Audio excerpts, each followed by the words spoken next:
ระพุทธเจ้าได้ตรัสบอกว่าถ้าบุคคลใด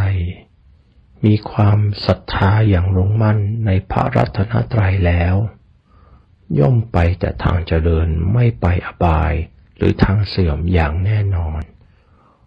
ย่อมเป็นการสร้างเหตุถึงพระนิพพานอย่างแน่นอนเราเองก็มีความศรัทธาในพระรัตนตรัยอย่างลงมั่นอย่างถึงที่สุดเช่นกันดังคำปฏิญาณที่ว่าข้าพเจ้าขอศรัทธาอย่างลงมั่นไม่หวั่นไหวเลื่อมใสยิ่งในองค์พระสัมมาสัมพุทธเจ้าเพียงพระองค์เดียวเท่านั้นเพราะเหตุว่าพระผู้มีพระภาคเจ้านั้นเป็นผู้ไกลจากกิเลสตรัสรู้ชอบได้โดยพระองค์เองเป็นผู้ถึงพร้อมด้วยวิชาและจารณะเป็นผู้ไปแล้วด้วยดีเป็นผู้รู้โลกอย่างแจ่มแจ้งเป็นผู้สามารถฝึกบุรุษที่ควรฝึกได้อย่างไม่มีใครยิ่งกว่าเป็นครูของเทวดาและมนุษย์ทั้งหลายเป็นผู้รู้ผู้ตื่นผู้เบิกบานโดยธรรม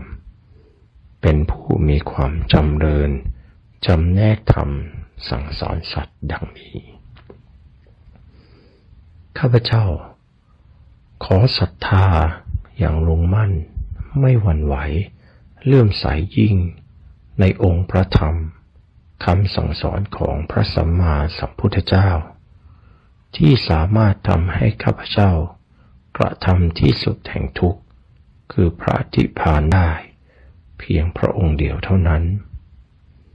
เพราะพระธรรมเป็นสิ่งที่พระผู้มีพระภาคเจ้านั้นตรัสไว้ดีแล้วเป็นสิ่งที่ผู้ศึกษาและปฏิบัติพึงเห็นได้ด้วยตัวเองเป็นสิ่งที่ปฏิบัติได้และให้ผลได้ไม่จำกัดการเป็นสิ่งที่ควรกล่าวกับผู้อื่นว่าท่านจงมาดูเถิดเป็นสิ่งที่ควรน้อมเข้ามาใส่ตนเป็นสิ่งที่ผู้รู้ก็รู้ได้เฉพาะตนดังนี้ข้าพเจ้าขอศรัทธาอย่างลงมั่นไม่หวั่นไหวเริ่อมใสยิ่งในองค์พระสงฆ์อริยสาวกของพระสัมมาสัมพุทธเจ้าผู้เป็นสมณะสักยะปุตยะเป็นผู้ประพฤติธรรมสมควรแก่ธรรมปฏิบัติชอบยิ่งปฏิบัติตามธรรมวินัยของพระองค์อยู่เพียงพระองค์เดียวเท่านั้นเพราะสงฆ์สาวกของพระผู้มีพระภาคเจ้านั้นเป็นผู้ปฏิบัติดีแล้วเป็นผู้ปฏิบัติตรงแล้วเป็นผู้ปฏิบัติให้รู้ธรรมเป็นเครื่องออกจากทุกข์แล้วเป็นผู้ปฏิบัติสมควรแล้วอันได้แก่บุคคลเหล่านี้คือคู่แห่งบุรุษสี่คู่นับเรียงตัวได้8บุรุษนั่นแหละสงฆ์สาวกของพระผู้มีพระภาคเจ้าเป็นสงฆ์ที่ควรแก่สักการะที่เขานำมาบูชาเป็นสงฆ์ที่ควรแก่สักการะที่เขาจัดไว้ต้อนรับเป็นสงฆ์ที่ควรรับทักษิณาทานเป็นสงฆ์ที่บุคคลทั่วไปจะพึงทำอัญชลีเป็นสงฆ์ที่เป็นนาบุญของโลกไม่มีนาบุญอื่นยิ่งกว่าดังนี้สาธุสำหรับการแทงตลอดอย่างดีด้วยทิฏฐิในพระสูตรที่9ซึ่งแสดงความศรัทธาอย่างลงมั่นไม่หวั่นไหวเรื่อมใสยิ่งในพระพุทธเจ้าในพระธรรมและพระสงฆ์พระสูตรนี้เนี่ยมีความสำคัญยิ่งมากเพราะหลังจากประกาศตนว่ามี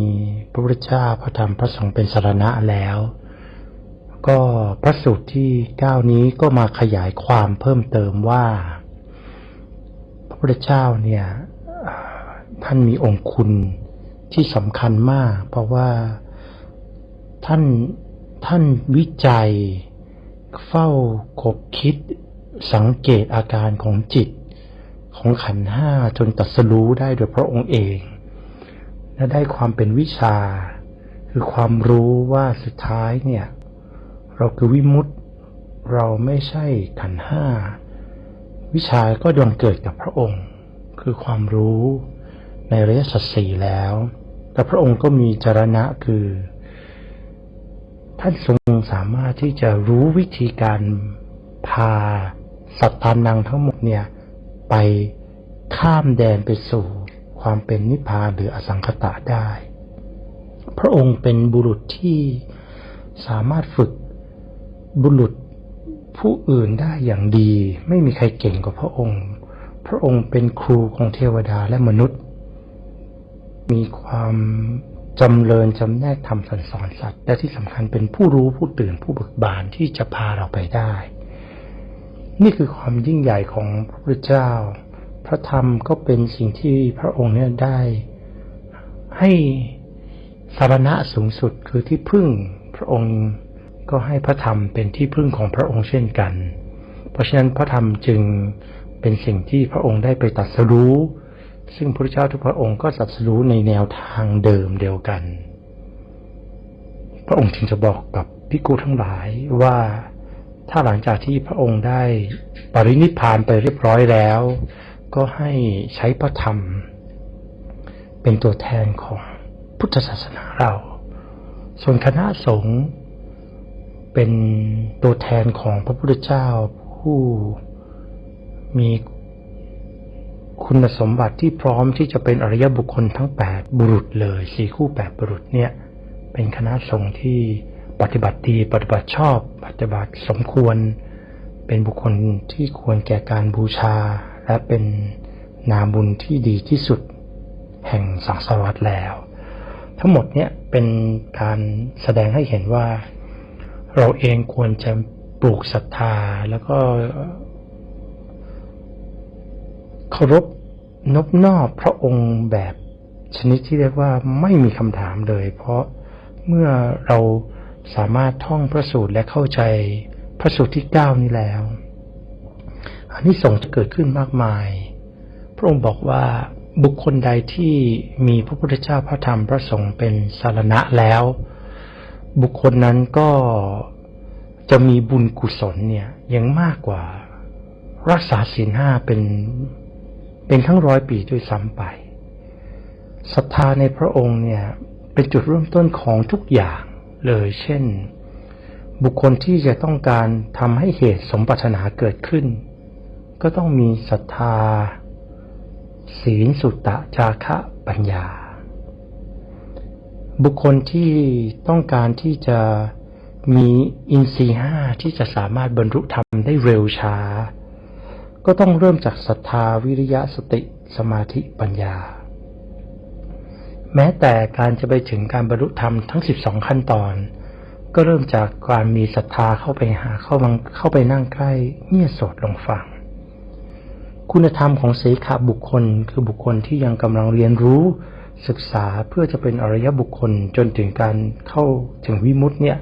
ก็ต้องมีคุณสมบัติหรือคุณธรรมของการมีศรัทธาหิริโอตตัปปะวิริยะปัญญา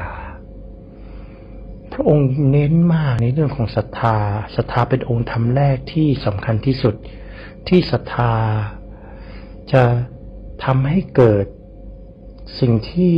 ยิ่งใหญ่ที่พระองค์ใช้คำว่าลักษณะศรัทธาของผู้มีศรัทธาทั้ง11ประการเนี่ยศรัทธาตั้งแต่เริ่มต้นจนไปถึงการเป็นอรหันต์เลยพระองค์ก็นับอยู่ใน11ประการนี้ไม่ว่าจะเป็นผู้มีศีลมีสุตตะมีมิตรดีเป็นผู้ว่าง่ายเป็นผู้อดทนเป็นผู้ใคร่ธรรมเป็นผู้มีความเพียรชอบเป็นผู้ได้ฌานทั้ง4โดยไม่ยากไม่ลำบากการระลึกบุพเพนิวาสาจุจูตปาทญาณหรืออสวคยญาณเนี่ยทั้ง11ประการก็เป็นคำว่าศรัทธาพระเจ้ามักจะบอกเราเสมอว่าขอให้ปรงศรัทธาในพระองค์เถิดแม้ตถาคตจะเดินลงหลุมโคลนอริยบุคคลทั้งหลายก็เดินตามอย่าง ไม่เคยมีข้อสงสัยนี่ก็คือจุดเริ่มต้นของการศรัทธาจึงทำให้เกิดโยนิโสมนสิการทำให้เกิดสติสัมปชัญญะสำรวมอินทรีย์สุจริต3สติปัฏฐาน4โพชฌงค์7วิชาวิมุตติก็เริ่มจากศรัทธามากเพราะฉะนั้นศรัทธานี่เป็นจุดที่ยิ่งใหญ่มากพระองค์ยังบอกว่าบุคคลใดที่มีความเชื่อว่าตาหูจมูกลิ้นกายและใจสำคัญมากเป็นของไม่เที่ยงมีความเชื่ออย่างลงมั่นเป็นสัทธานุสารีซึ่งเป็นอริยบุคคลเบื้องต้นของพระพุทธเจ้าเห็นไหมครับศรัทธาสำคัญมากพระองค์ยังพูดต่อไปว่าทุกคนในปุถุชนได้ราบยศสรรเสริญมาเต็มไปหมดได้บุตรธิดาค้าทาสบริวารชังโคม้ารานทองเงินก็ถือว่าได้ลาภแต่สำหรับพระพุทธเจ้านั้นลาภที่ยิ่งใหญ่คือลาภานุตริยะคือการได้ศรัทธาในพระองค์มีความรักที่ตั้งมั่นมีศรัทธาที่ไม่หวั่นไหวมีความเลื่อมใสยิ่งในพระพุทธเจ้าเนี่ยคือสิ่งที่เราได้เห็นไหมครับว่าคนที่จะสามารถที่จะทำความศรัทธามุ่งในความศรัทธาในพระพุทธพระธรรมพระสงฆ์เนี่ยยังเป็นจุดเบื้องต้นของการบวกกับศีล5หรือจาคะรัตนีหรือแม้กระทั่งการได้รู้อริยญาณธรรมเนี่ยก็ยังได้เป็นโสดาบันศรัทธาวิ่งไปสู่ถึงศรัทธาวิมุตติคือใช้ศรัทธาไปถึงการหลุดพ้นได้เลยนี่แหละครับคือความยิ่งใหญ่ของพระสูตรนี้ถ้าเราสาธยายพระสูตรที่9นี้แล้วเข้าใจความหมายแล้วทำให้เป็นจุดเริ่มต้นของคำว่าศรัทธาที่อย่างลงมั่นเป็นศรัทธาที่ไม่หวั่นไหวเลยให้กับพระพุทธพระธรรมและพระสงฆ์ศรัทธานี้จะ drive จะผลักดันให้พวกเราทุกคนที่สาธยายพระสูตรที่9และเข้าใจอย่างแจ่มแจ้งจะทำให้เราไปสู่อานิสงส์มากมายอย่างที่ผมได้กล่าวไว้นะครับก็ขอฝากพระสูตรที่9สำคัญมากจริงๆเลยให้กับญาติธรรมทุกท่านเลยนะครับขอบคุณครับ